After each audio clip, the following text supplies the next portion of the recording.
And it's easier to address those things sometimes when your hands are busy and when you're working on something rather than, this big, very official sit down and we got to talk kind of thing.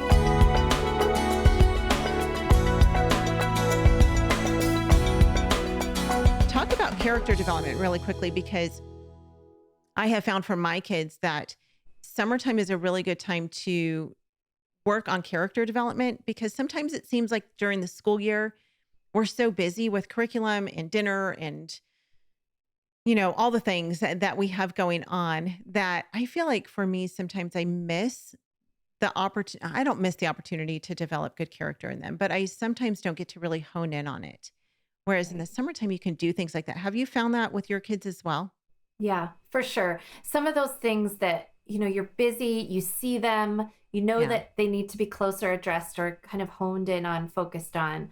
But yeah, you're driving a co-op, you're driving to Yeah. this activity or that activity. And so that is why partially I think it is a really good idea to be very intentional on Yeah. what you choose to fill your time with, whether it be the summertime or the homeschool year.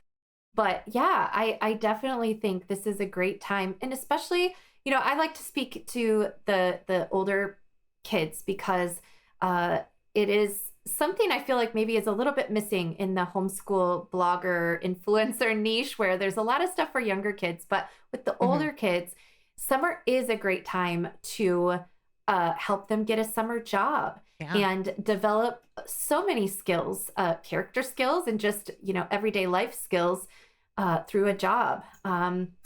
Take them to the bank and set up their first checking account, show them how to balance a budget, those kinds of things, work on the car together, show them how to care for the lawn together, plant flowers. It's a great time to let them do some of those skills that maybe there's just not a lot of extra time. I know a couple years ago, one of my sons was really interested in learning how to use power tools. And so my husband helped him get started on building these planters, just kind of these raised planter beds. And he sold them on, I think, the Nextdoor app, and he made bank doing that. Wow. And so, like, those are just some ways that you can really just spend time with your teenager. And Yeah. sometimes it doesn't always it doesn't always matter what activity you're doing, but you can use that time to talk to them about just things they're struggling with, or maybe some, like you're saying, like some character things that maybe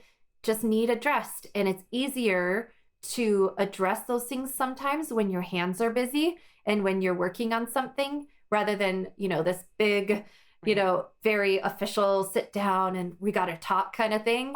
Both are effective, but sometimes having those natural, organic conversations while you're both busy and you're both maybe not looking straight at each other, those are really great opportunities that I find open up more in the summertime when everything's just a little bit more low key, which is really Yeah. nice.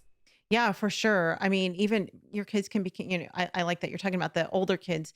They can apprentice somewhere Mhm. and learn, maybe as they're starting to figure out, what the Lord would have for them and what path they want to pursue.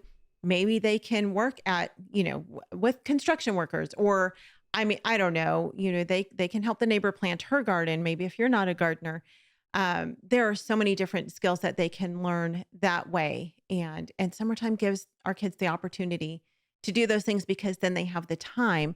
And also service. I mean, that's a great time for kids who maybe during the school year, they don't have time, but you can volunteer at your local pro-life center, or you can volunteer at Mhm. your church, or you can volunteer at, maybe a kids camp or something. I mean, there are so many different opportunities that our kids have to serve. And summertime is a great time to do that, where you're not feeling the pressure of, I want my kids to serve. I want them to learn. Oh, Mhm. but they've got this, they've got schoolwork to do, and they have the school year that is putting that pressure on you and on them. Homeschool Insights is sponsored by CTC Math. If you're looking for a great online math program, visit ctcmath.com and try it for free. For more great homeschool inspiration and resources, listen to the Schoolhouse Rocked podcast every Monday, Wednesday, and Thursday.